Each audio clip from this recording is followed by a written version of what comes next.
I used your college fund for my dream house. Madison's voice oozed with triumph through the phone. You're never going back to finish that degree anyway. Time to grow up and face reality. I'd gripped the edge of the walnut island in my Manhattan loft, the smooth surface grounding me as her words sank in. The $800,000 0 cents fund my grandparents had left me. Gone. Or so she thought. Interesting, I said evenly. And how exactly did you manage that? My name is Olivia Grant, and at 35 I've spent the last decade running a successful financial consulting firm, while quietly preparing to return to law school, a dream I refused to abandon. What my sister-in-law Madison didn't know was that I'd seen this coming from the moment she charmed her way into my brother Ethan's life last summer. Oh, it was easy, she purred, clearly irritated by my calm tone. Ethan still had access to the account your grandparents set up. All it needed was his signature. The house is stunning, by the way. A far better investment than some silly dream about law school. I could picture her smirking, bathed in the glow of the crystal chandeliers she probably bragged about on Instagram. Madison had swept in like a storm, married my brother within 3 months, and started asking unsettlingly specific questions about family finances over Sunday brunches. Well, thanks for letting me know, I replied, powering on my laptop. I hope you enjoy the house. That's it? Madison's tone spiked with irritation. No begging, no drama. Come on, Olivia, give me something. I hung up without a word. 1 click later, the email I'd been waiting for glowed on my screen. Confirmation from my attorney. The transfer they'd attempted? Blocked. The funds had been safely moved to a trust weeks ago, under my sole control. Grandma always said, plan for storms before they hit. She built her empire from nothing and taught me every trick in the book. When Madison started sniffing around, I took Grandma's advice to heart. I dialed my attorney, voice steady. Hi, Rachel, I just got the call. Everything's documented, she confirmed. Every forged document, every timestamp. Airtight. Perfect. Madison wanted a dream house. What she bought was a legal nightmare. Your brother's signature appears to have been coerced. Do you want to press charges?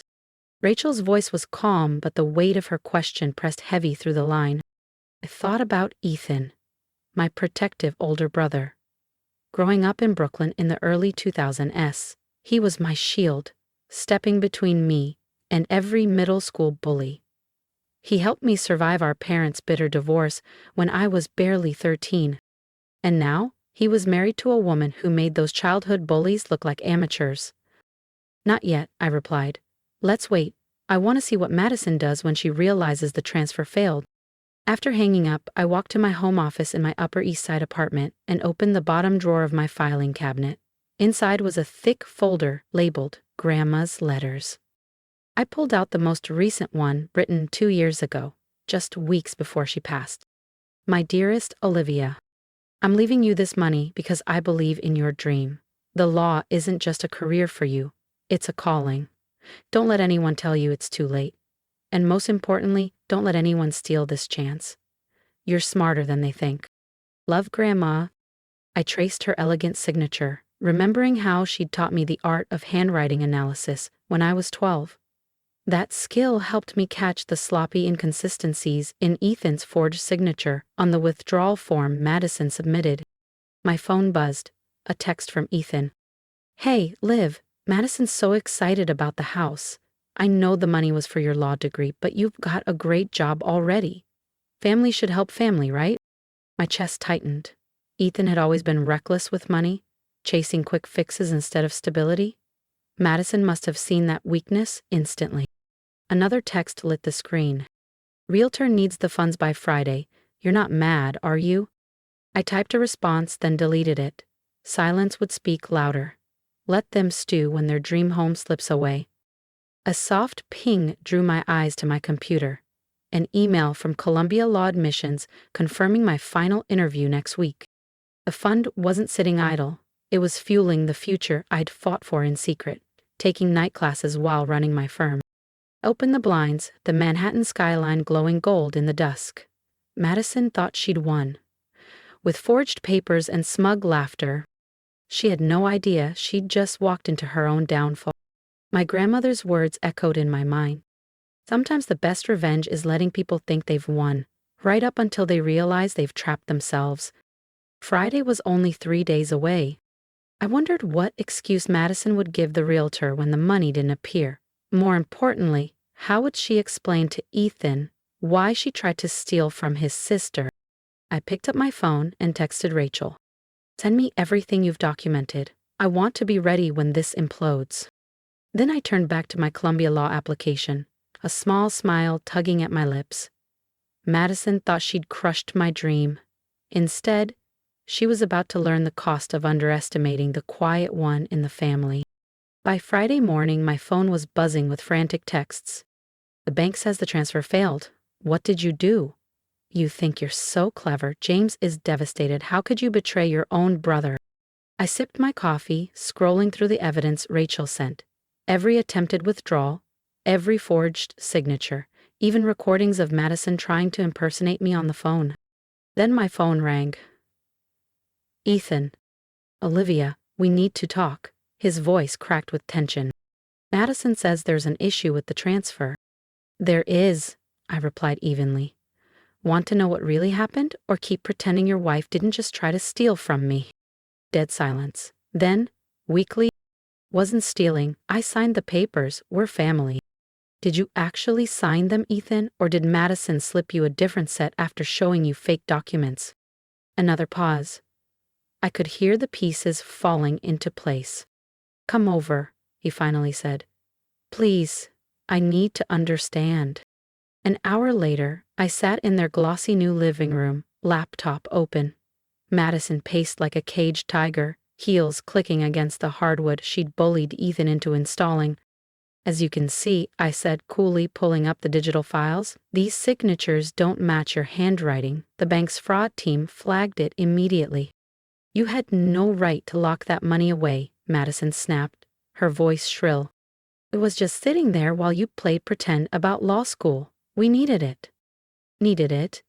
I arched a brow. For a house? Or for control? If you want to see how I turn this confrontation into the ultimate twist, make sure to subscribe and stay tuned. The next part will leave you speechless. For what? A 5-bedroom house you can't afford? Another closet of designer clothes? Or was it to cover the gambling debts you've been hiding from Ethan? Madison froze. Her perfect tan seemed to drain in seconds. Ethan's head snapped toward her. What gambling debts? His voice was low, dangerous. I clicked open another file on my laptop, a credit report Rachel had pulled during our investigation. Your wife has been busy, Ethan. 3 maxed-out credit cards, 2 personal loans, and regular withdrawals from the Golden Crown Casino. I let the words sink in before adding, did you wonder why she was suddenly so interested in my law school fund? Madison's composure shattered. You had no right to look into my finances. Actually, I said, my tone icy, I had every right. You tried to steal from me. Did you really think I wouldn't protect myself? Ethan sank into the couch, his face gray. Madison, is this true? The gambling?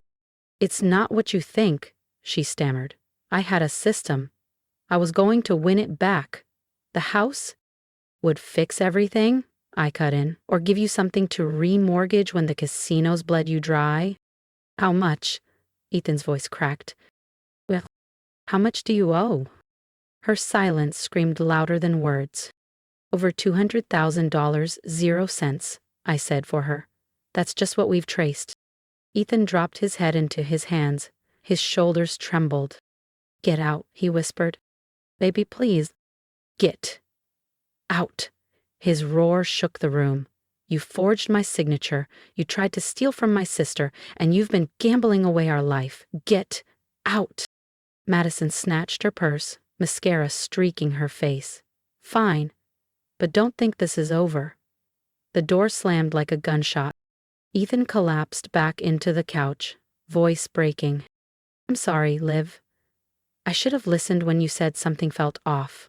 I just wanted to believe someone could love me like that. I sat beside him and slid an envelope across the table. Here, you'll need this. What is it? Contact for a divorce lawyer, and prove Madison planned this from the start. Side. Texts bragging about marrying into money, casino receipts dating back before their wedding, and transfers to offshore accounts. She never loved me, did she? He whispered. No, I said softly. But now you know the truth. But that's not on you, I said softly. She's a con artist, Ethan. She's done this before. His head jerked up. What? I slid the final document across the coffee table, a police report from 3 years ago. Another marriage, another theft, another family left in ruins. She vanished before charges could stick, changed her name, moved here, and found her next target. You. Ethan stared at the page, silent for what felt like minutes. Finally, he looked up, voice hollow. The law fund. Is it safe? I nodded. Grandma taught me well. The money's been in a secure trust for weeks. Every attempt Madison made was blocked and logged. We have everything we need to press charges. His jaw tightened. Do it. Press charges. All of it. I'll testify. Whatever you need. She's not doing this to anyone else. I hugged him, feeling his shoulders tremble with a mix of rage and grief. I'm sorry, he whispered. I was supposed to protect you, not put you in danger. You did, I said gently. Back then, you protected me. Let me protect you, now. My phone buzzed. A text from Rachel. The police are ready. Madison's previous victims are on board. This will stick. Ethan exhaled, as if years of hope and humiliation were leaving his body. What happens now? Now, I said, we make sure Madison never cons another family. And then? I smiled faintly. I've got a law school interview to crush. For the first time all day, Ethan's mouth curved into something like hope. You're really doing it? Becoming an attorney? That's what the money was for. That's what Grandma wanted. He nodded slowly, eyes glistening. She'd be proud of you, not just for catching Madison, but for never giving up on your dream. And she'd be proud of you, I said softly, for facing the truth, even when it hurts.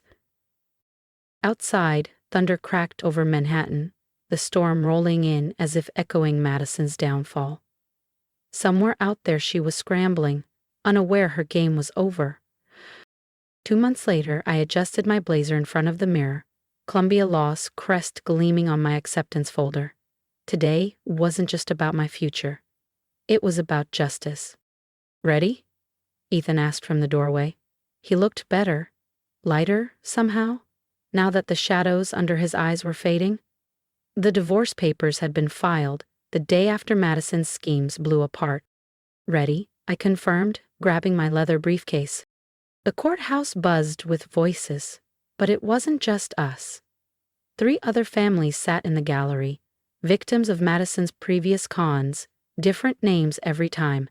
Madison Lee, Morgan Wells, Marie Walker. Same playbook. Marry fast, sniff out assets, forge signatures, drain accounts, vanish. You don't have to testify, I whispered as we sat. Rachel can handle everything. No, Ethan said firmly. I need to face her.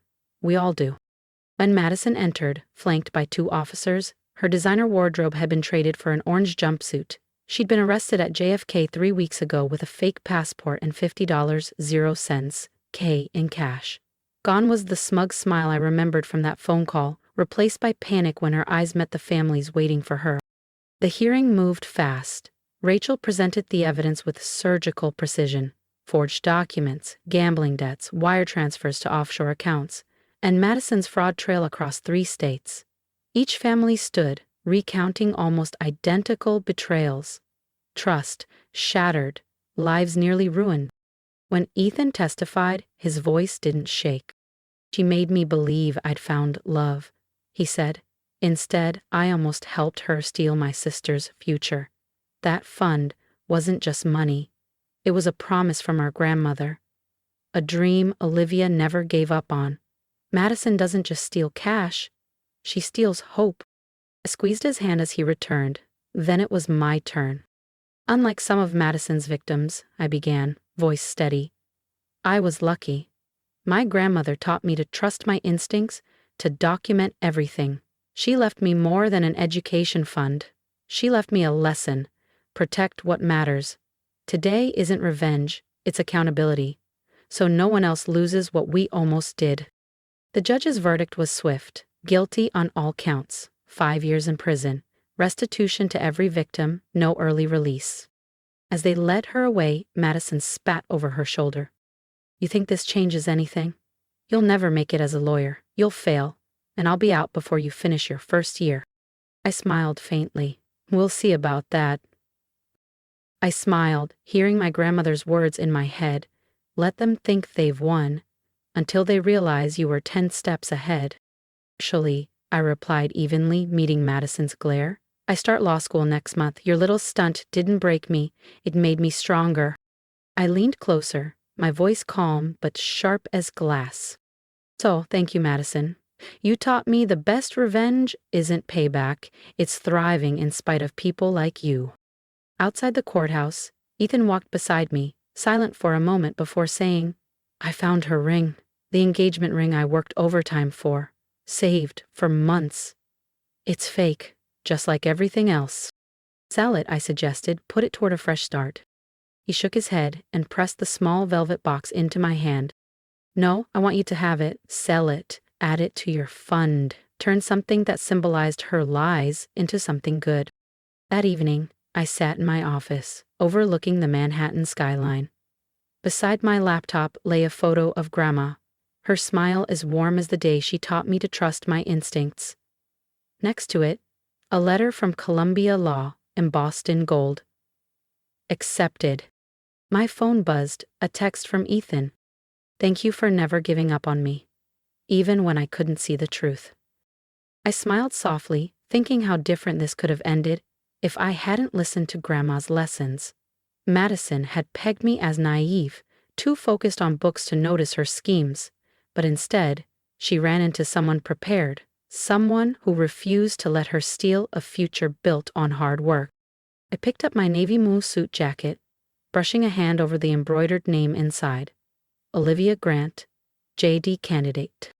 Sometimes, victory isn't just keeping what's yours. It's proving to yourself and everyone else that no storm can shake your foundation when you know who you are. As for Madison, she'd have 5 years in prison to reflect on how her greed led her straight into a cell. Meanwhile, the quiet sister she underestimated was walking into the halls of Columbia Law, building a career on truth and justice. What would you have done in my place? Would you have stayed silent or fought back?